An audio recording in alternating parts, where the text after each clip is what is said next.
kid, you always want to be like your dad, especially him playing overseas. I was calling him like, man, can I go out there with you next time? At that time, I just wanted to be around him, and basketball was something that we connected with and we both love. So I feel like I'm gonna pick it up and run with it. We could have a lot of conversations. We mad at each other. We could talk about basketball and have a laugh out of it. Oh, the Drew League helped you develop as a man because you there with all different type of games. You there, you'll see your enemy there. The Drew League made it a family.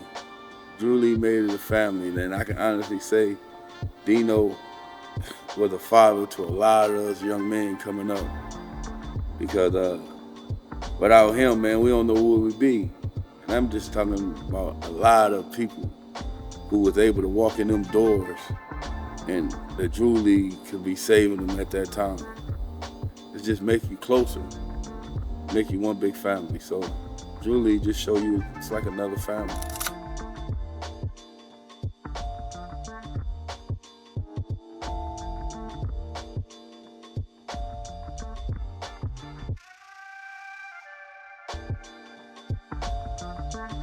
I grew up in the Jordan Down Projects.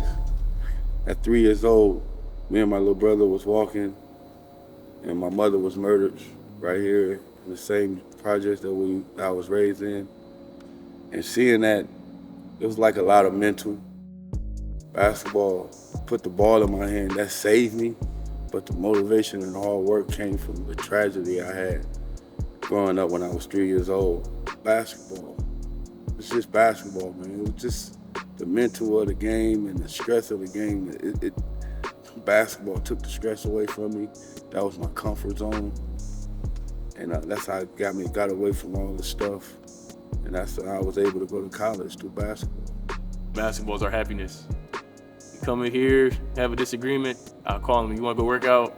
Yeah, meet me at Jordan. My granny was a big influence in my life, man. You know, she was everything. She was everything. Like she raised me on her own. Everybody in my house was mandatory to graduate from high school. I was mandatory to graduate from college. She held me to a bigger standard. So appreciate her for doing that. And I really didn't have no therapy. You know, the therapy was my granny, man. She was the most important thing about, you know, making sure we were straight.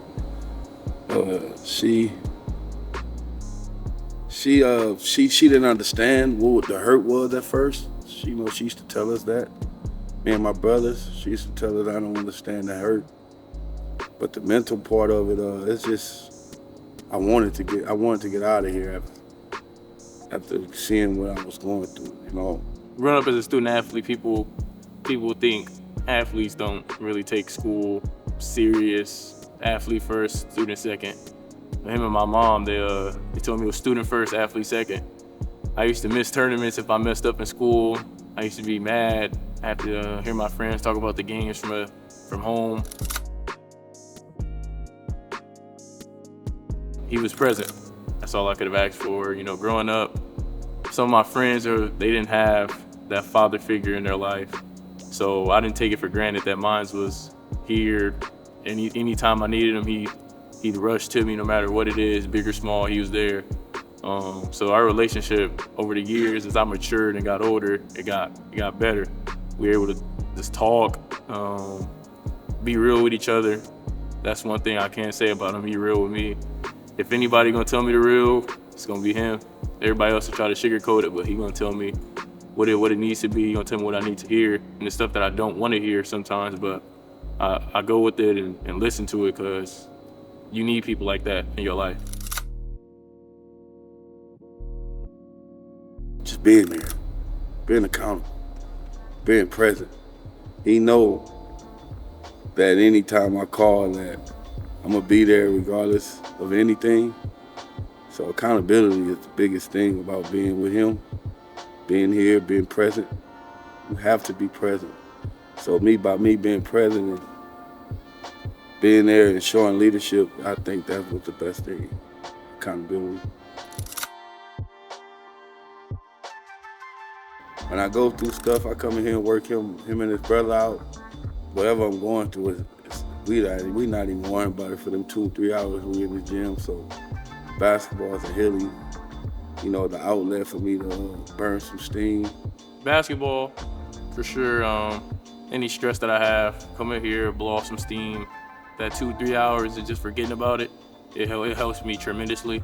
Also, talking to my parents or any one of my family members, it helps. And praying, to be honest.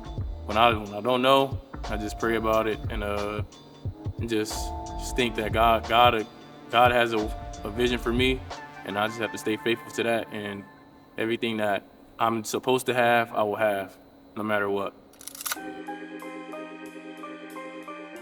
Basketball, that was one of my outlets.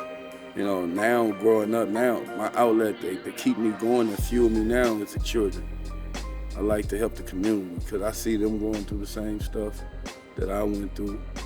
And I want to be the outlet like the ones who helped me. Last year was our first annual Tyrone Riley Boys Camp. Free for watch. It was a great turnout. We had about 70 kids here. Coaching, giving back to my community, coming back here working and coaching at my high school, my alma mater. I think that's one of the biggest things because a lot of kids be like, man, why you come back? I be telling them, y'all the reason why. People came back for me, that's the reason why I was taught. So if I don't come back, who gonna come back? So that's what I'm doing, man. I'm here to be a father to the next generation. We want to invest into the kids of our community because they're the future. Mental health is strong. When I was coming up, I didn't have nobody to talk to about it. Talking is key because I was stuck in the shadow, not letting people know what I was going through. Because when you hold it in and you don't talk, communication is key. So I try to make sure and communicate the right way and tell them that I went through it and you can make it because I went through it and I made it out. Just communicating my mental health. Have to dream. Especially coming from where we at, man, you have to dream. And then we got to give our youngsters, that's what I'm doing. That's what I gave to him. I gave him something to dream about. If you don't have a dream and you don't have a goal to what you're trying to be, we just gonna be here. So, we gotta give our youth something to dream about. We gotta just keep dreaming about it and try to accomplish it.